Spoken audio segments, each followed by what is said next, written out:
Bon. Alors malheureusement, le photographe qui a pris la photo confirme qu'il était seul pour prendre la photo, donc je vous laisse imaginer ce que ça aurait pu être. Alors, parmi vous, qui n'a jamais rêvé de pouvoir compléter ses notes de cours dans l'amphithéâtre, de pouvoir même les améliorer, voire les enrichir ou les comparer avec quelqu'un d'autre? Non, personne? Parce que tout le monde avait à côté de soi, évidemment, j'imagine, la parfaite petite élève qui, avec son bic 4 couleurs, arrivait en même temps à prendre simultanément les notes, à faire des schémas et à souligner en 2 ou 3 couleurs tous les tuyaux. Je n'ai jamais compris, mais ça existe. Bon, à l'époque existait la photocopieuse. Elle existe toujours, mais on l'évite. Alors si je vous parle de ça, c'est parce qu'en fait, il y a une personne qui va arriver et qui parle d'une plateforme qui pourrait remplacer tout ça, à l'exception évidemment de la voisine de l'amphi. Et cette plateforme, c'est Notre Campus. Kevin Mitchell a 22 ans et il est étudiant au HEC en 3e bac. Il a toujours adoré l'entrepreneuriat et il a voulu, en plus de ses cours, se lancer déjà dans un projet d'entrepreneuriat. Et il a rejoint cette plateforme de Notre Campus via l'intermédiaire de Sid Socran. Donc Notre Campus facilite en fait le partage de notes de cours. Donc on invite les élèves à les uploader, à les télécharger, à les comparer, à les enrichir et voire à les noter. Donc ça permet d'avoir un rating sur les notes de cours que certains élèves ont pu prendre. Donc ça leur donne un feedback aussi par rapport à leurs notes. Donc je vous demanderai maintenant d'applaudir et d'accueillir avec beaucoup d'applaudissements parce qu'il est jeune. Je crois que c'est une de ses premières fois. Donc c'est sa première fois. Kevin Mitchell. Un tonnerre d'applaudissements pour lui.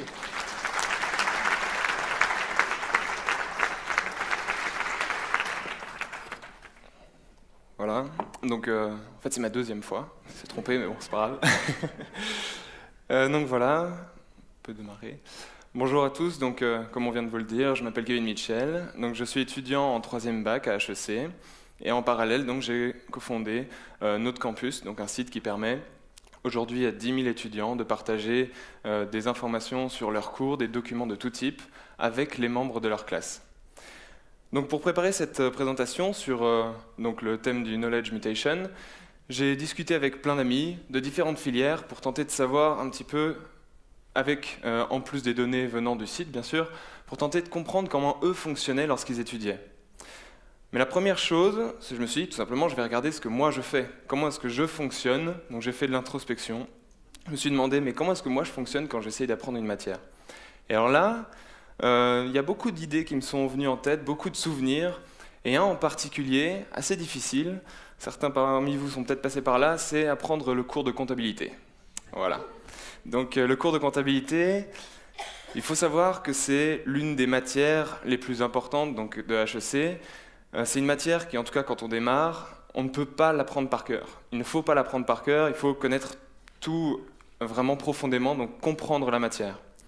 Et alors, comme tout le monde, j'ai fait la même chose, j'ai pris mes slides, j'ai pris mon syllabus et j'ai simplement commencé à lire 1 fois, 2 fois, 3 fois. Rien à faire, ça ne rentrait pas. C'est qu'au bout de la 7e explication, avec l'aide de ma famille, des amis et d'Internet, que j'ai enfin eu le déclic.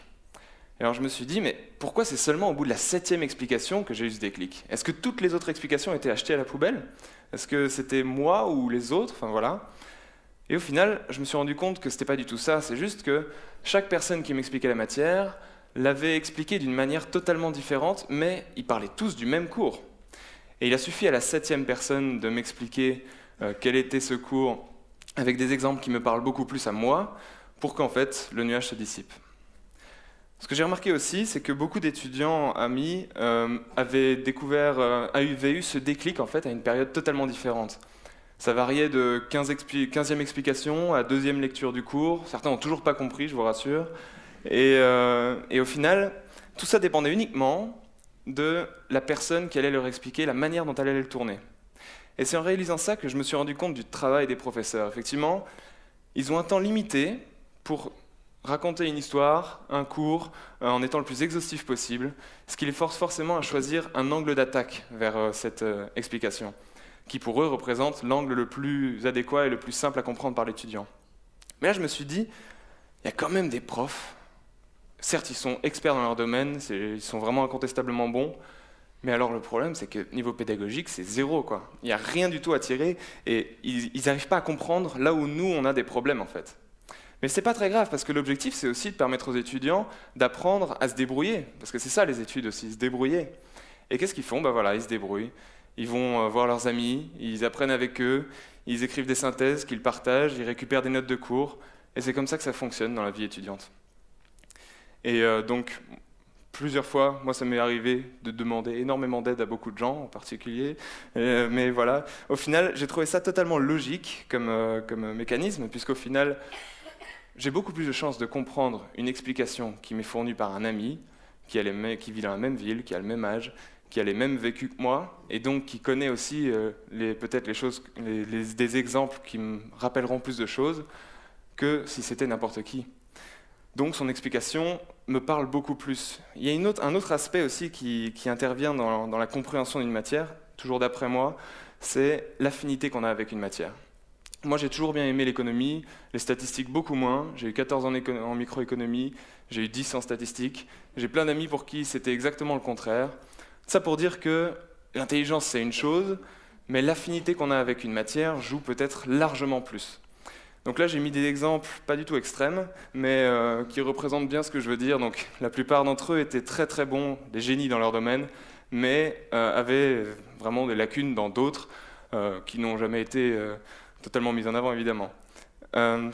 Après avoir fait ce constat, qu'il y a deux principales sources, notions de connaissances, j'ai commencé à chercher qu'est-ce qui se passait dans un amphithéâtre, concrètement.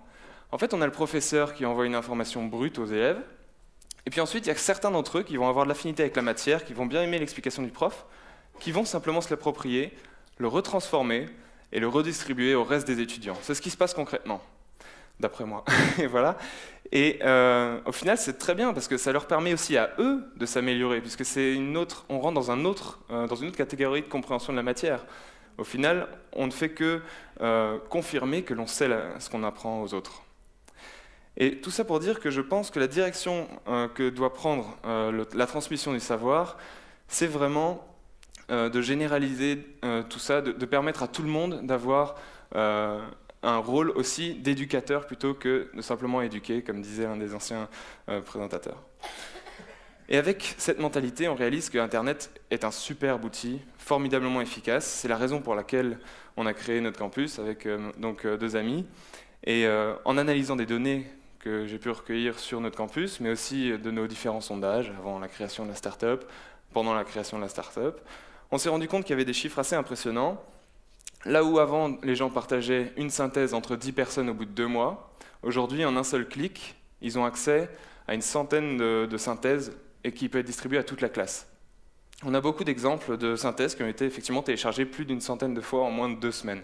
On ne pensait vraiment pas que ça pouvait être aussi volumineux. Notre objectif au final, c'est aussi de permettre aux étudiants d'apprendre à d'autres étudiants leur expérience de l'apprentissage d'une matière.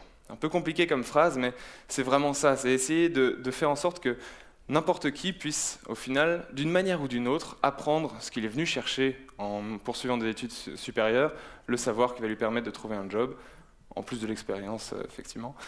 Et au final, on a le même objectif que les professeurs. La question, c'est de savoir comment on va faire pour apprendre plus de choses plus rapidement aux étudiants. Et en ce sens, l'intelligence collective, c'est un phénomène dans lequel personnellement je crois beaucoup et qui mériterait largement d'être amélioré dans le système éducatif actuel. Je vous remercie et bonne soirée à tous.